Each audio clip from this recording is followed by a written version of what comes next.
Hello and welcome to another Witchy Wizardy Wednesday. My name is Mark Abadi. This is the live inspirational community collaboration. And again, Witchy Wednesday seems to constantly throw up technical problems. It is Earth Day as well. Happy Earth Day. I am unable to go live, and so we're recording this and posting it afterwards. So I hope you enjoy the show and that you're enjoying all the other wonderful things that are being posted on Earth Day today. Today we have some wonderful guests. There's a phenomenal dance diva of proportions great. She's an experienced choreographer. For 40 years, she's been hosting dance rituals and dance performances. And more recently, she's moved into the ritual notion of dance and how it can be used to heal. It's ceremonial dance, and she's founded a Chimera tribe, ordained priestesses of Isis. Anandha, hello. Hello. Anandha Ray, how are you today? I'm quite well, and yourself? You know, I am surprisingly well, considering the dynamics of shifts that occur in this world and these days. So your experience, I mean, you're a very experienced dance ambassador.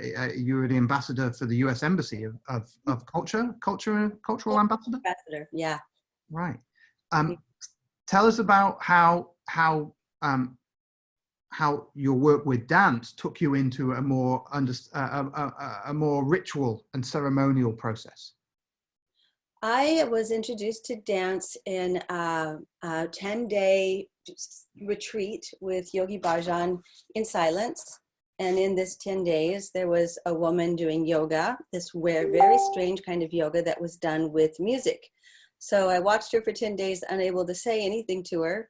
And then on the 11th day, I found her, and I had known that I would dedicate myself to this kind of yoga that she was doing, right? To music, which was unheard of back then, 1970s. I was 16.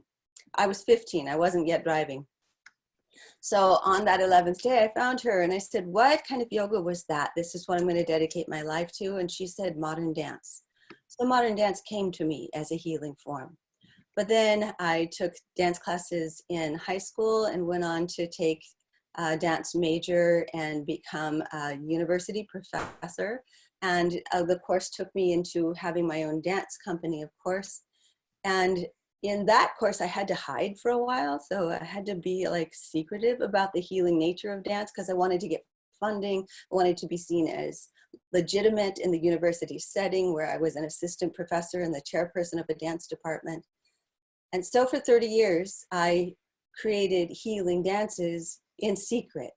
I would get letters, though, from people that would say 5 times, many letters, before, I'm old, this is before the internet. And I say I'm old with all respect for myself. I love being old.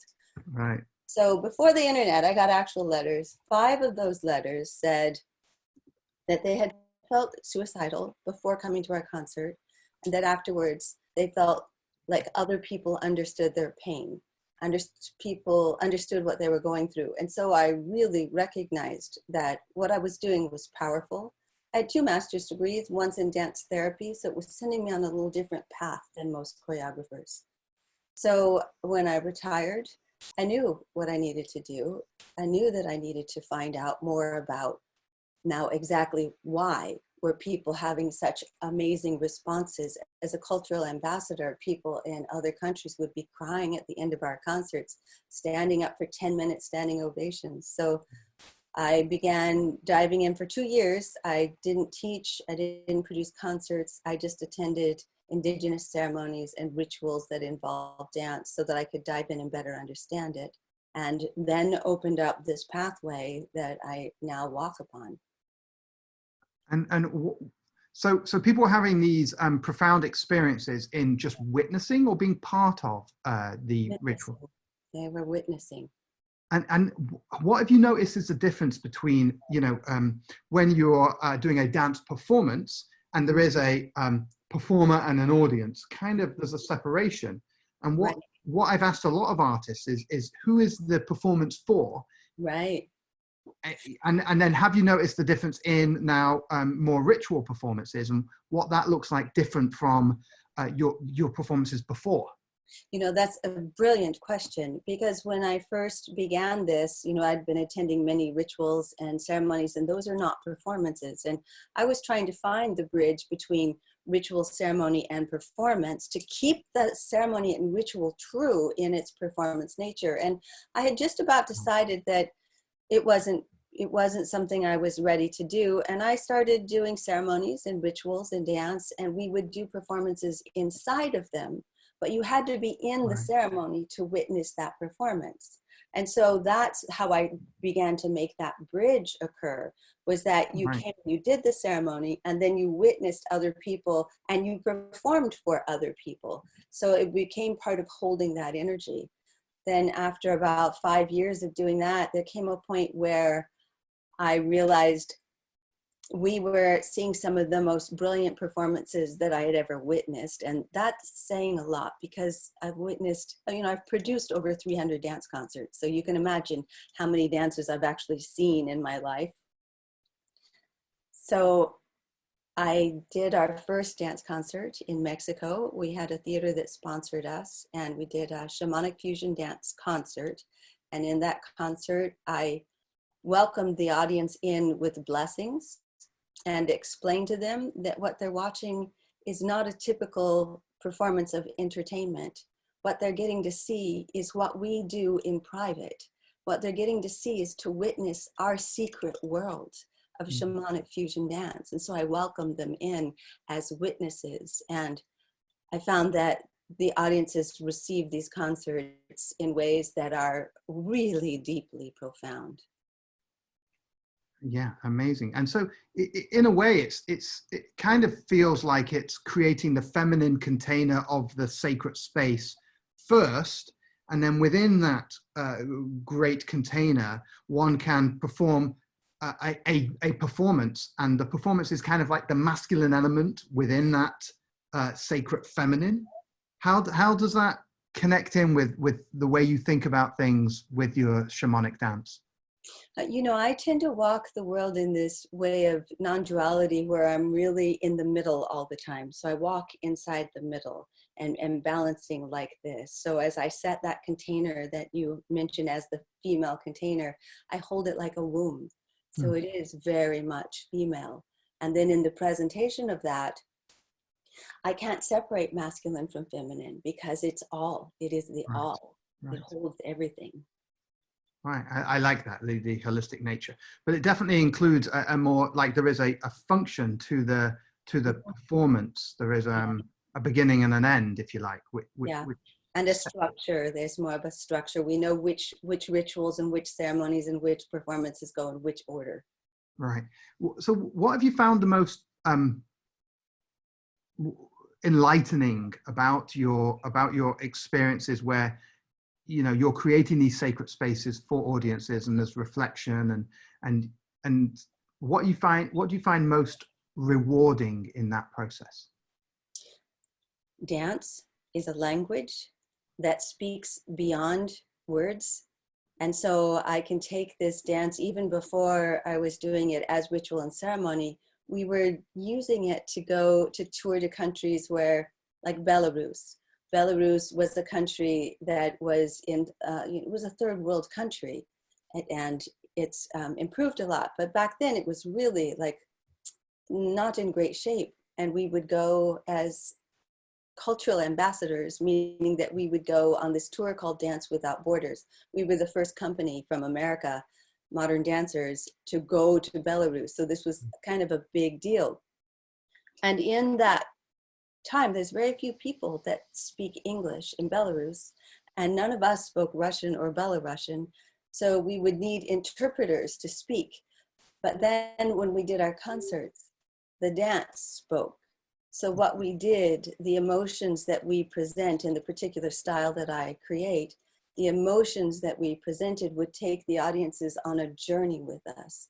So that by the end of the journey, though they didn't speak our language, they knew our hearts, and they knew that we were the same. They knew that we are all one.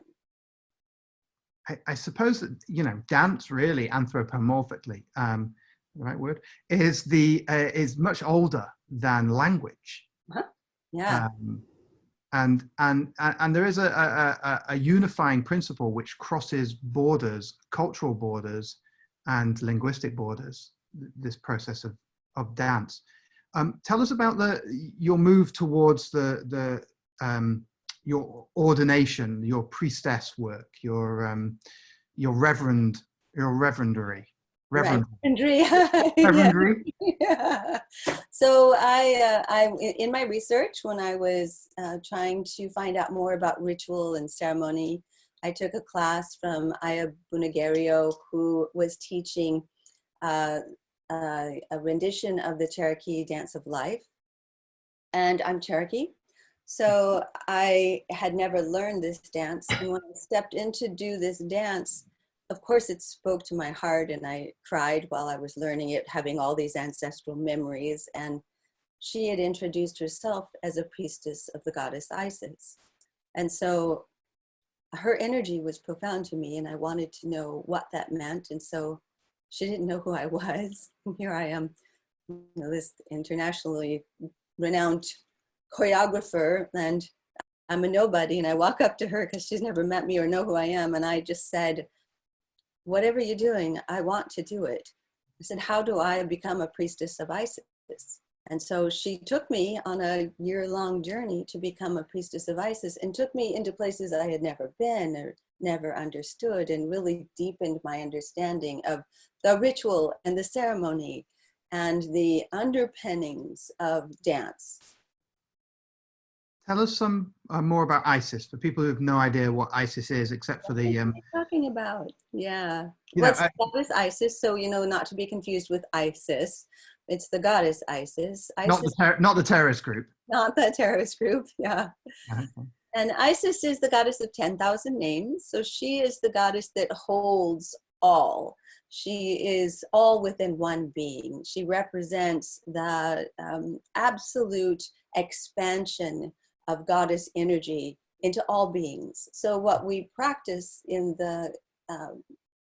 through the ordination, through that year of initiation, and then as a priestess, we learn about the ways of holding open our beliefs without being judgmental and closing off to other people's beliefs. So we don't teach a dogma at all. There's no dogma for a priestess of Isis, that we follow ancient ways that have been interpreted in these modern days. We call what we do a katma. So we are more like cats. We are expansive. We are awakened to the desire to embrace all. I get it now. A katma, not a dogma. I got it. Yeah, right. Yeah. That's very good. So it's just not a religion.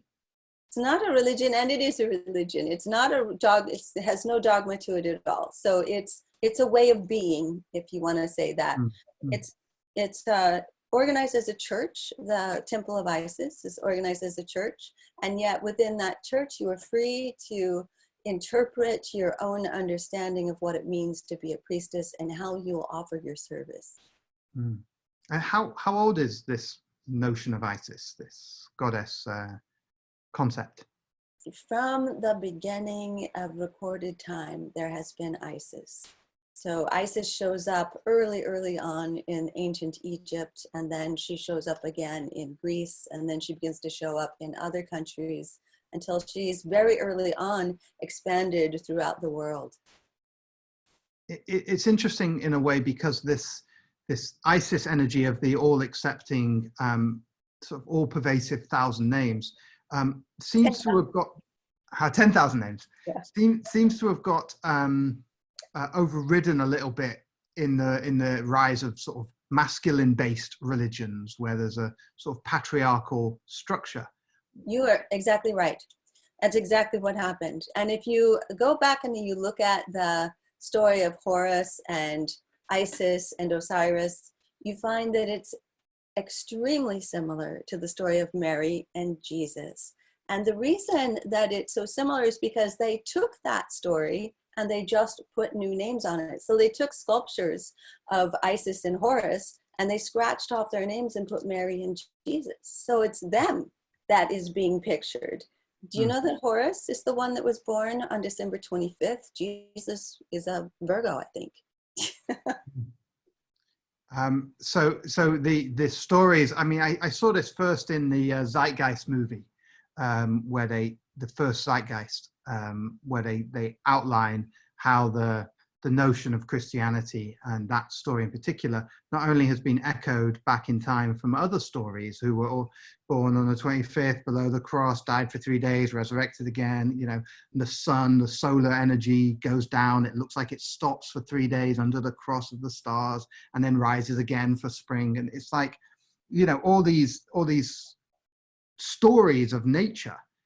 Is that really what's going on in the Isis story? Are we just telling the story of nature?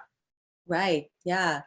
You know, in the Egyptian pantheon, it's each of the gods hold a place, but they all overlap. So each of the gods are expanding upon parts of what really it means to be a human in nature.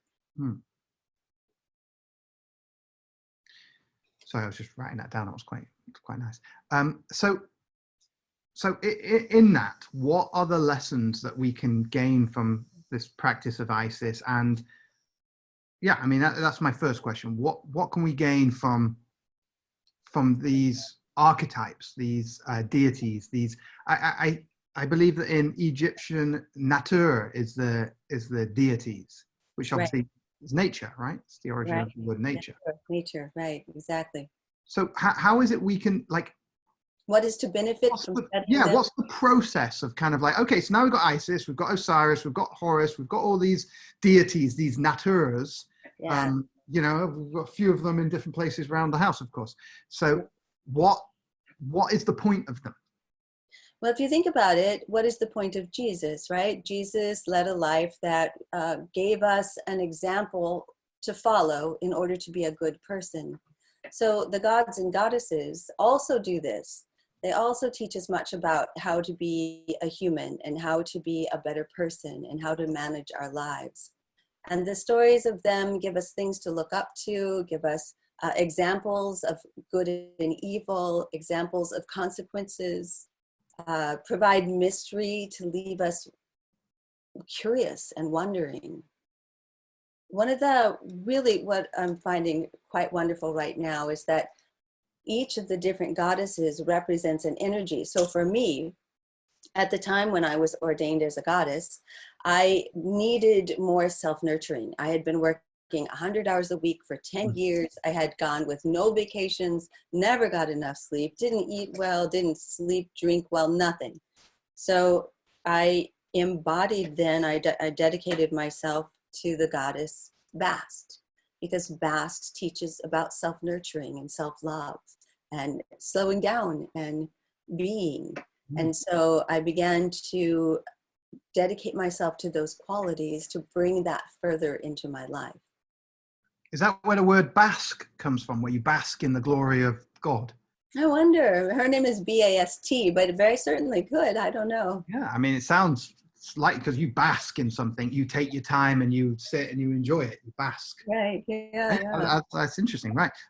So what you're talking about here is basically embodying the archetype that is the deity, the natur, and then sort of pouring your emotions into it. And well, in the particular way that we that's called the Isium of Chimera. So the college that we study to become a priestess, we do a 1-year internship and then a 1-year apprenticeship. And in that, we unravel the underpinnings of the emotional connection to illusion. So that's a lot of fancy words, right? But what we do is that we unravel all of the belief systems that keep us from being connected to reality in its pure form. Those mind games, we really, well, you know, I have a master's degree in dance therapy, so I have very much of a bent towards the therapeutic balance of the mind. So to learn how to walk life in a way that you are truly who you were meant to be. So you're not affected by the illusions of your issues or fears or subconscious malfunctioning beliefs. So we go through lots of rituals and we really unwind all of that stuff so that then we can become purely who we are and be of much more service on the planet. You know, I first came across you and your tribe, your group, when I saw an old friend of mine who I had known for a while, and then I saw that they had completely changed, and I said, "What happened? What's gone on?" And they said, "Well, I've been doing this priestess training with Chimera, and then I met you a couple of weeks later, and but the shift in the presence of this person was so profound to me that it caught my attention very quickly. Yeah. So the therapeutic process of dance is different from the therapeutic process of embodying the deities, and yeah, they're connected.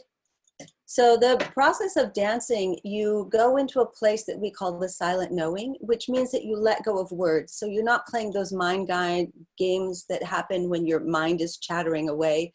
You try to go into a place of stillness of the mind as you dance so that your body can work through these rituals. And then we have rituals and ceremonies that we do that detangle that entanglement of the mind without having to go through the process of words.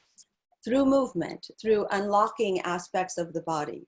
It sounds mystical and magical, I know, but it's actually, it's called dance therapy, although I do it in a little different bend because I don't do it as therapy. I do it for pure embodiment.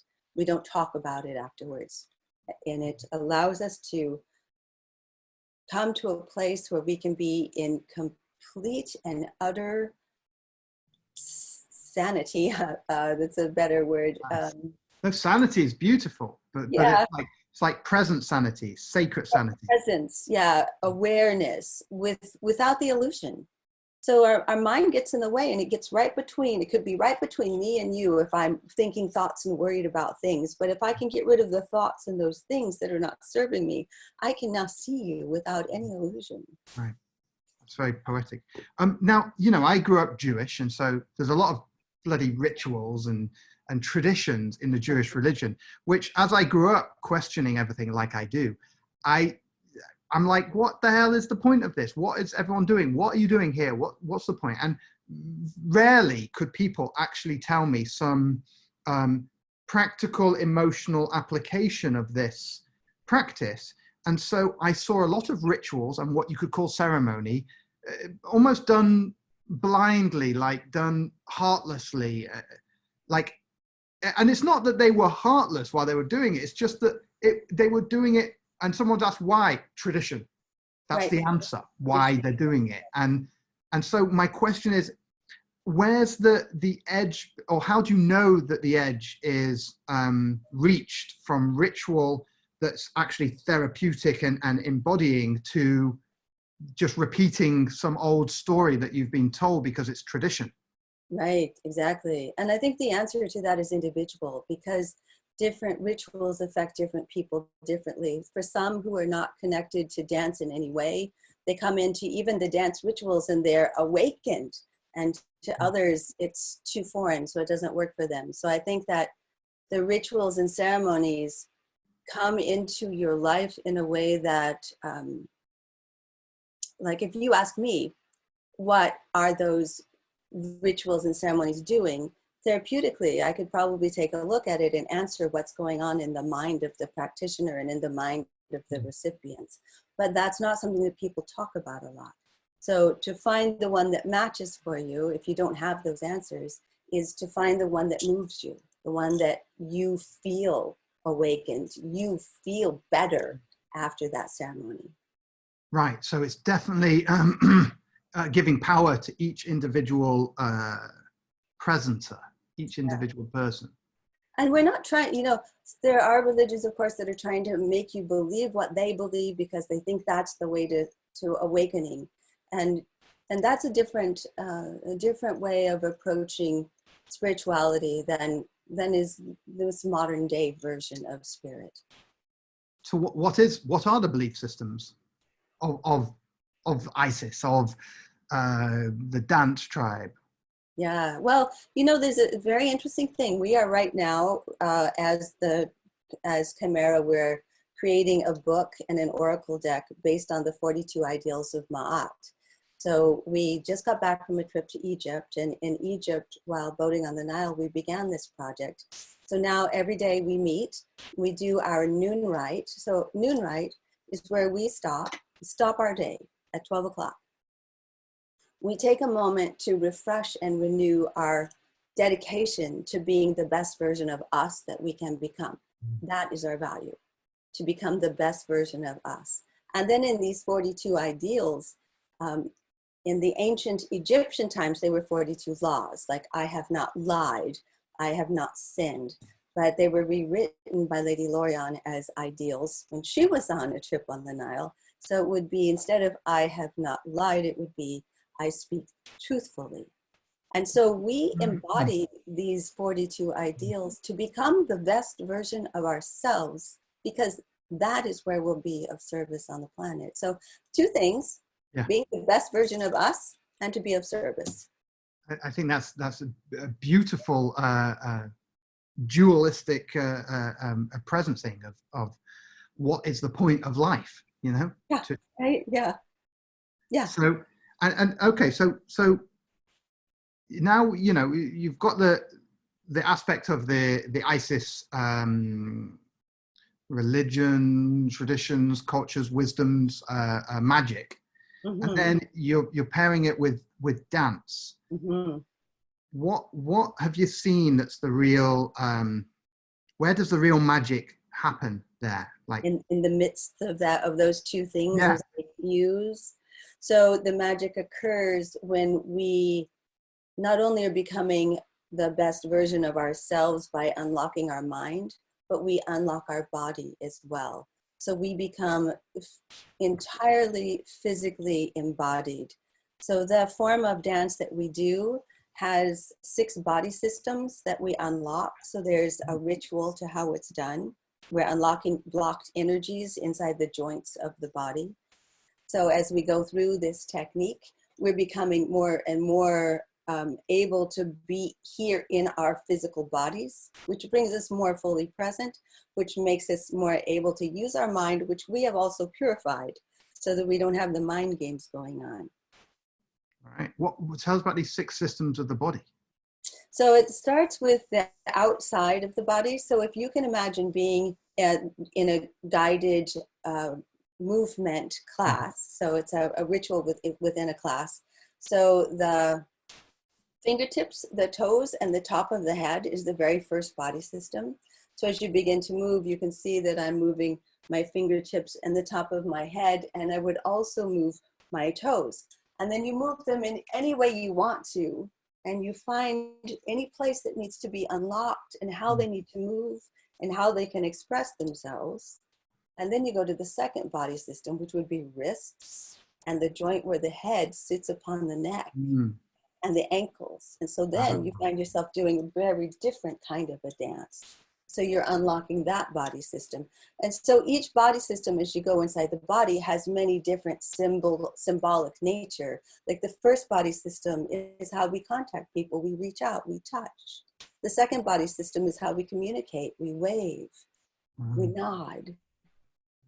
Right? The third body system is the knees and the elbows and the weight of the head going off the center of the body.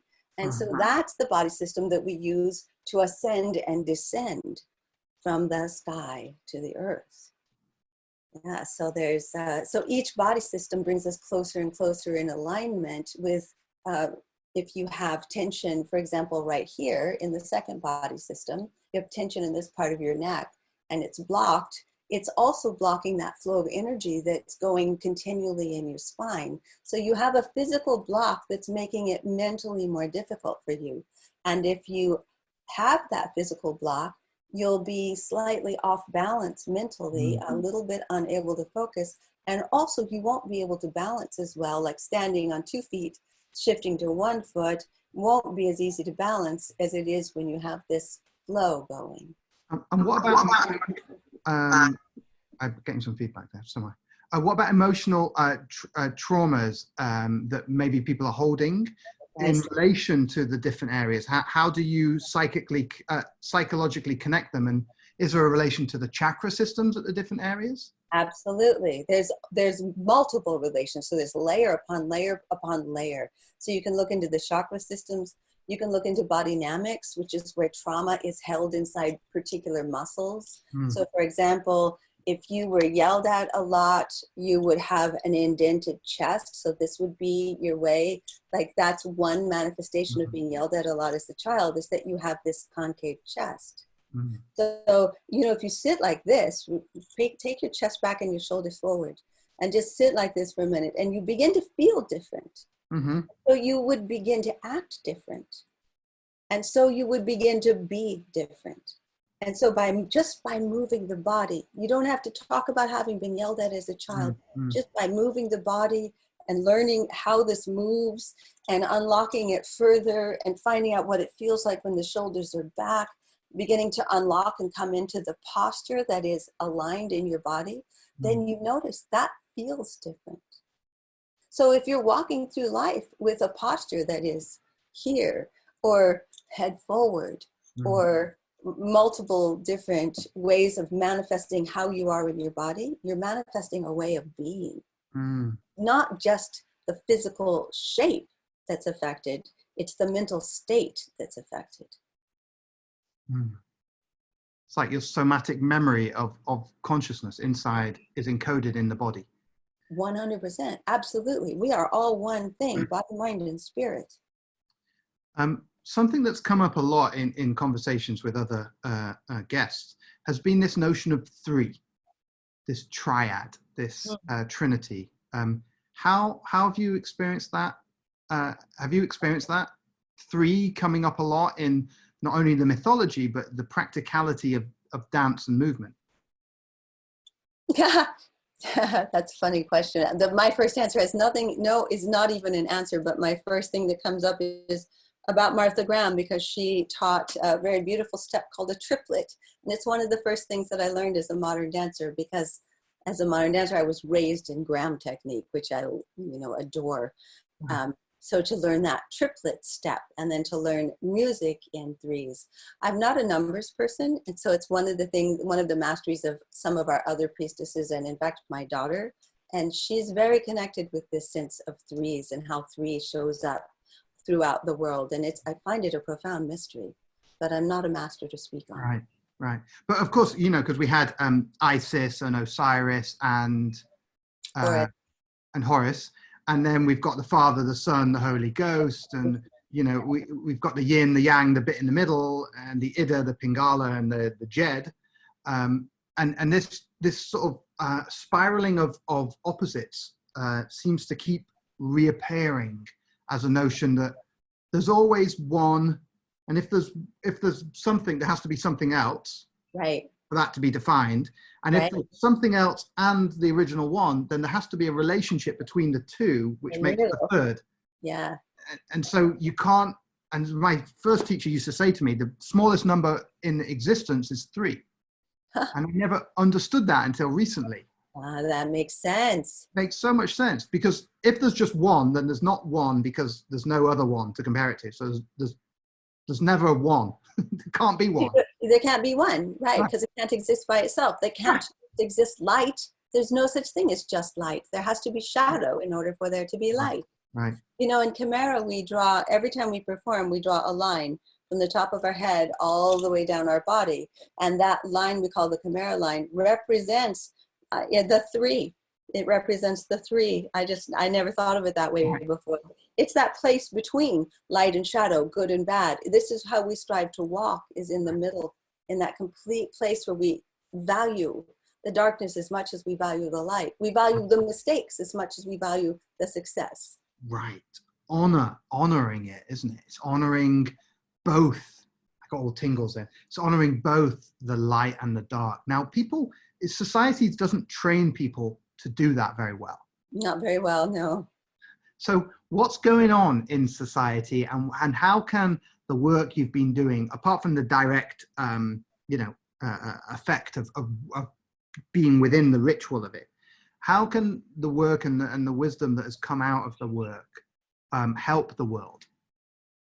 There's I'm not sure I know the answer to that, but there's a way in which we exist in Chimera tribe, the priestesses of the goddess Isis that have been trained through the Isium of Chimera. There's a way in which we exist that allows us to embrace mistakes. And what I find is that when I go into rituals that we hold for the public, it's often a first thing that I bring is for people to embrace their mistakes. Because I find in our culture, we've been taught through the punishment model, Right. and our mistakes have been bad things. We've Right. been punished for our mistakes. And in the way of understanding, we have to make mistakes. We have to come to a point that we embrace that part of ourselves that makes mistakes. Mm. And so one of the things that I teach right off the bat in the very beginning ceremonies is go forth and make mistakes. Bring that part of you into this ceremony that makes mistakes. Bring the despicable part of you that you despise and hide from everybody else. Bring the part of you that you think is not worthy. Bring those parts into this ceremony, because that's what this ceremony is for, because those parts, those are so valuable. They are as valuable as you, the successful, as you, the popular, as you, the abundant. The opposite of it has to have a place, because we cannot grow unless we have permission to make mistakes. So that's probably the biggest awakening for many people, is just to realize it's okay. Not only is it okay to make mistakes, you should expect to make mistakes. And then there are ways to handle it when you make mistakes. I mean, it's even honoring them and cherishing the mistakes. Absolutely. Can we, I mean, you know, when we've got an emotional state or whatever, do we, like, how much, I'm trying to articulate this in a way that makes sense. Let's say I've done something and I regret doing it. Mm-hmm. Can I then embody an energy of an archetype to help me process that? And what would that look like? You absolutely can. There's many, many different ways to deal with that regret. And if I were to take you into a ceremony with that regret, I think it wouldn't even be an archetype, that it would be something that I would guide you to create an embodiment of, external from yourself. So I might guide you to close your eyes and go deeply within. And to begin, I would take you on a journey that we call a waking dream. And in this waking dream, you would actually move it. And as you move it, you would go into an environment and you would find that energy or that creature or that thing that manifests as that regret, so that you can see it, so that it's outside of you and you can have a dialogue with it. And then you would ask it what it is that it needs from you. And then it would ask you for a gift. You give it a gift. You allow it to come into an aspect of wholeness, and that energy shifts, so that then you can allow it to either become part of your body, or to go back to the nothingness from whence it came, or to be turning it into a seed that gets planted to spin that energy in a different way. Wow. Just your camera's dropped a little bit. Just move it up a little bit so we can see you. Yeah, thank you.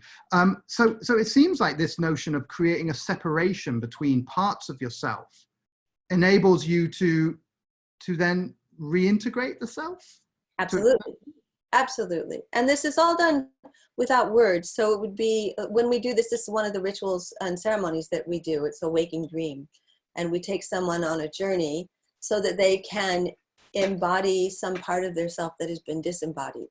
But they have a choice. So you have a choice when you go into this, whether or not you want to have it become part of you, or if it's finished, if that energy is ready to be turned into something else. So you can either embrace it and allow it to become part of who you are, or you can learn the lesson from it and then allow that energy to go back to become part of something else.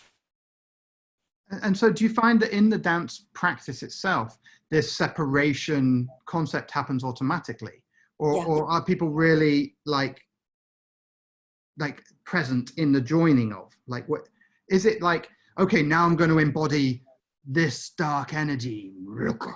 Right, yes, right. Then It's they, really hard to explain what happens in these ceremonies because it's not something that people are familiar with at all.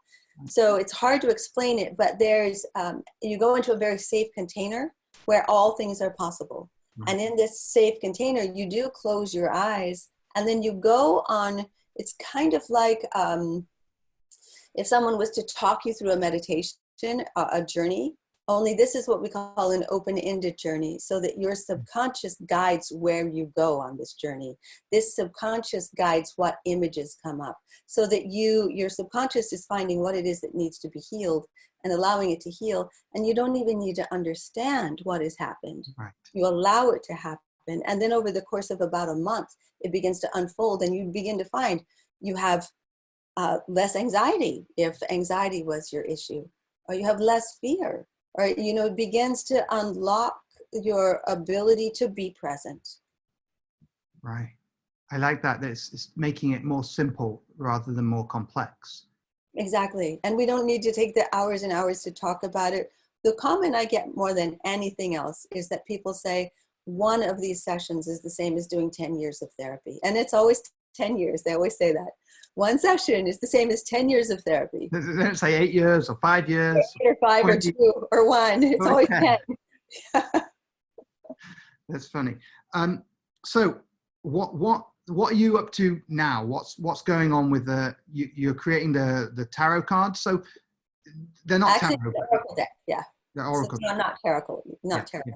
What is the notion of your understanding of the energy that controls or that influences oracle decks? I mean, what's going on there?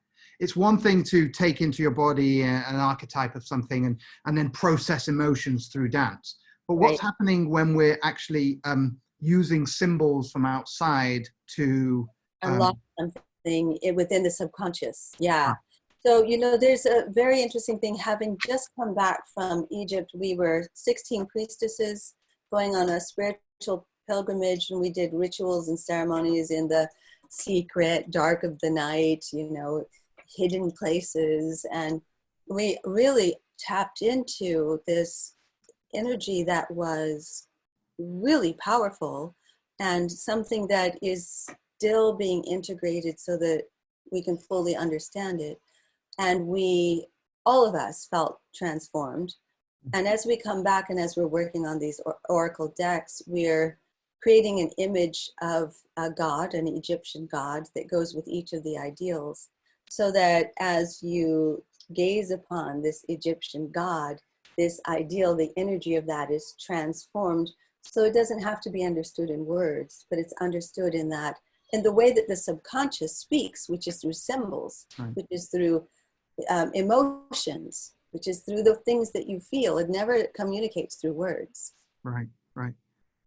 What's actually happening though? Like, how do we know that we've got the right card?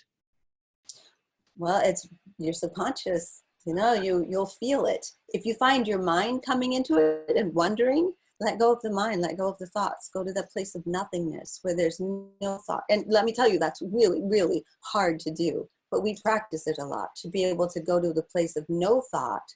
Like we dance with snakes, which we haven't mentioned yet. So some people are going to go, oh my God, that we dance with snakes. And the reason is that when you're with a snake doesn't have language. They are constantly here in this moment feeling. They're feeling if they're hungry. They're feeling if they're frightened. They're totally at peace with whatever they are feeling. If they're frightened, they're even at peace being frightened. They'll just bite you, right? They're not worried about it. So we try to embody that. And as you have a snake, you're really aware of it as a ability to be present and calm and slow the mind. And then you open up this white space inside your mind where there's a great nothingness. And it's not the dark abyss of nothingness. It's this white presence of nothingness that opens up inside so that you can become then fully aware of what your body is experiencing, of what your skin feels like. And you'll know without having to name it, without having to say, I'm hungry, you'll just feel hunger without saying I'm hungry. It's actually really hard to do and takes a lot of practice. So it's like getting in touch with your real present intuition. Oh, absolutely. Absolutely. With your complete and utter awareness.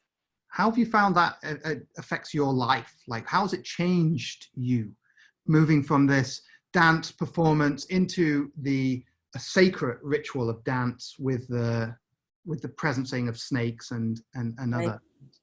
What's changed for you in your life? There's a great presence, an ability to be at peace with whatever is. So if I'm afraid, I'm at peace with being afraid.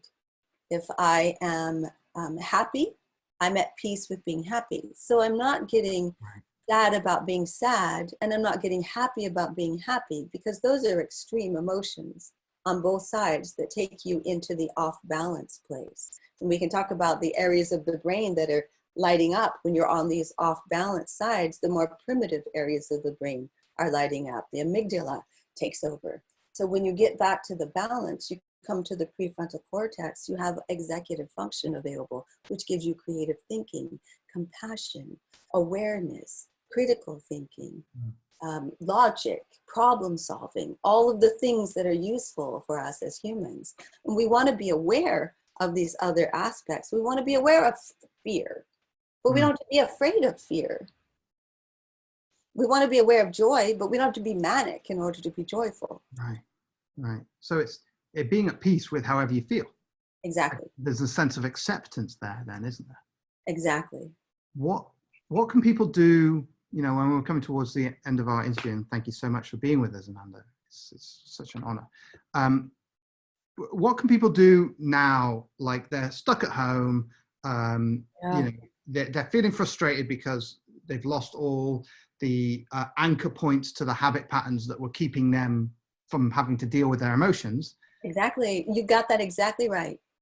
And now they're feeling all this. So what can they do, like, themselves?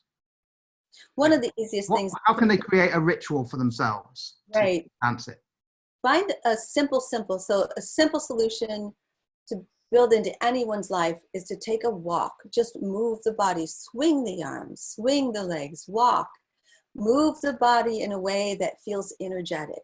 So even when you're on your walk, how you walk matters. It's not a walk for exercise, it's a walk for energy. So taking that walk to get the body moving, to get the energy flowing in the body. So move the arms, move the legs. If you can run, not for exercise, but to move the energy, because that allows us to remain more balanced and more focused in the executive function of the brain.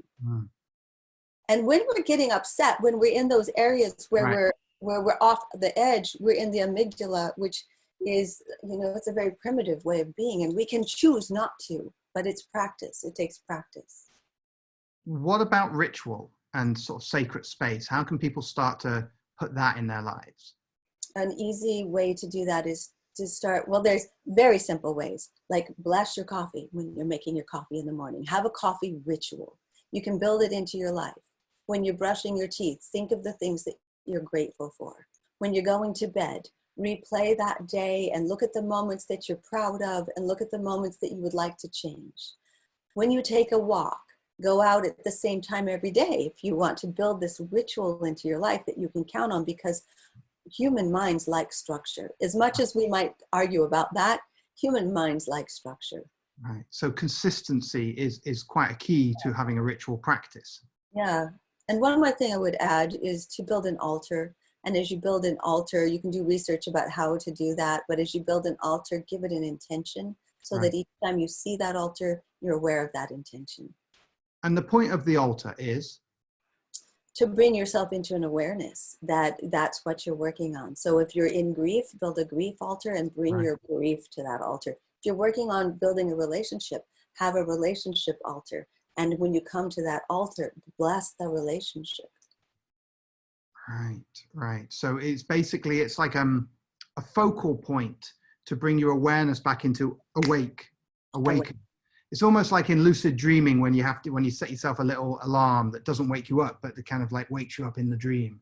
Exactly. Yes, exactly. It's like that moment when we do our noon rite every day. We come into the 12 o'clock time, reminds us that we want to rededicate ourselves. So we renew and we refresh our dedication, our unbending intention, and then we meet together and we talk about it so that we can support each other to be the best version of ourselves. Mm.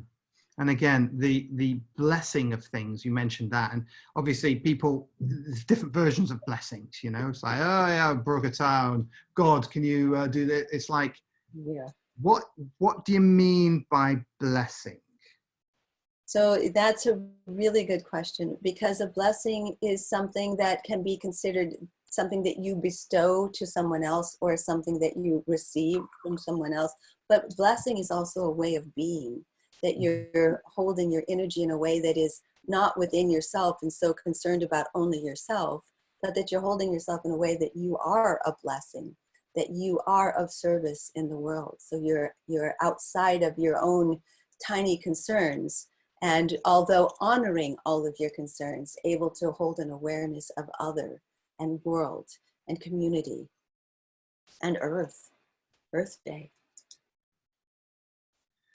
Oh, wonderful. Thank you so much, Ananda, for coming on. How can people get in touch with you? Are you doing online workshops? You see clients? How's it work? So anandharay.com is my website, and I'm on Facebook as Anandha Ray, spelled with an H, Anandharay.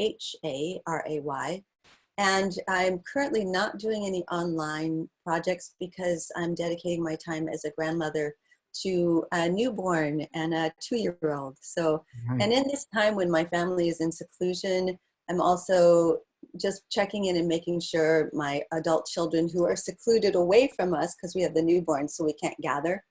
So I'm checking in with them. So my time is managing family right now, and Chimera, and writing this book. And there's another book that we're also writing. So I'm not offering online classes at the moment, but the Priestesses of Chimera are.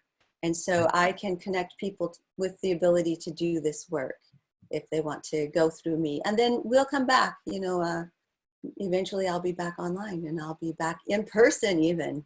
Great, great. And there's a teaching online at anandharay.com that they can receive. It's one of these classes, the 6 body systems.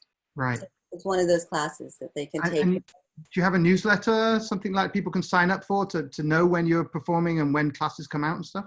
They sign up for our mailing list right there, anandharay.com. And when they sign up, they'll get a free gift of a recording of how to open the directions. So that's the directions. Nice, nice. Thank you so much for coming on. It's been such a pleasure.